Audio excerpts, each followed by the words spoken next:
एक गांव में भगू नाम का एक गरीब व्यक्ति रहा करता था जो बहुत मेहनती था और अपनी मेहनत के बल पर ही वह अपने परिवार का भरण पोषण कर रहा था। भगू के पास थोड़ी सी खेती थी, उसी खेती को वह करके अपना घर गुजारा चला रहा था। खेती में उतना कर लेता था कि वह अपने परिवार का पेट बड़ी आसानी भर सकता था। और उसी गांव में एक अमीर कजूस शेठ रहा करता था। कजूस शेठ की पैतृक संपत्ति उसके पास थी, खेत खलियान संपत्तियां भी उसके पास में खूब सारी थी, बेशुमार धन दौलत सब कुछ था उसके पास। जितना बड़ा उसका खजाना था उतना ही छोटा उसका दिल था।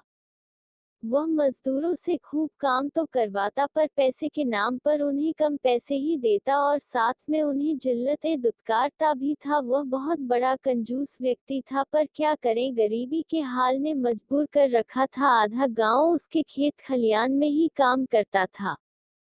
गांव के बचे कुछ लोग भगू को देखकर बड़े हैरान होते थे कि यह इतनी सी थोड़ी सी जमीन में इतनी अच्छी फसल कैसे कर लेता है। उसी साल गांव में भयंकर तबाही हुई, खूब आंधी तूफान बारिश सब कुछ आया और सब कुछ तहस नहस करके चला गया। उस गांव के हालत इतने बुरे हो चुके थे कि लोगों के पास खाने तक के लिए कुछ नहीं बचा था।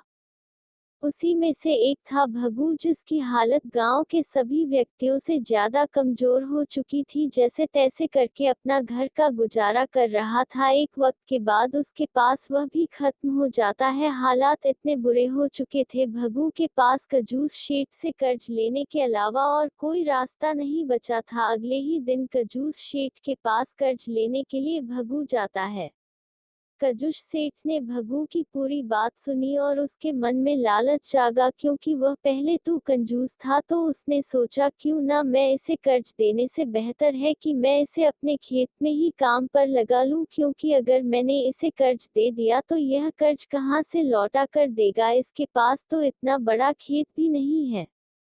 उसने भगू से कहा कि भगू, मैं तुम्हें पैसे तो नहीं दे सकता, मैं तुम्हें अपने यहाँ नौकरी पर रख लेता हूँ और मैं तुम्हें सिर्फ 2,000 रुपये महीना के दूंगा। पर भगू ने कहा कि जो दूसरे मजदूर लोग हैं वह काम कर रहे हैं तो उन्हें तो 3,000 रुपये मिलता है और ऊपर से 2 गेहूं की बोरी भी अलग से दी जाती है।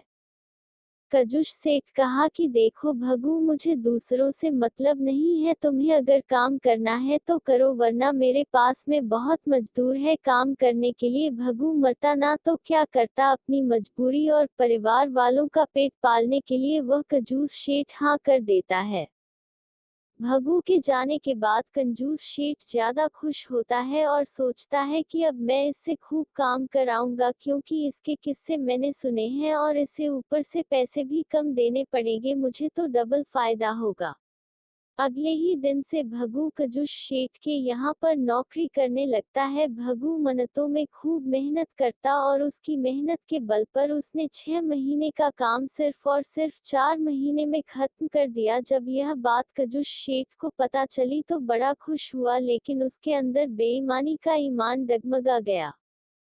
उसने सोचा, जब इसने मेरा काम 6 महीने का 4 महीने में कर दिया तो क्यों ना मैं 2 महीने के पैसे बचा लूं, और मैं इसे मना कर देता हूं कि अब मुझे तेरी जरूरत नहीं है, जब तेरी जरूरत पड़ेगी तब मैं तुझे वापस अपने पास बुला लूंगा, पर अभी तू यहाँ से चला जा। जब भगू अपने तनख्वाह लेने के लिए जाता है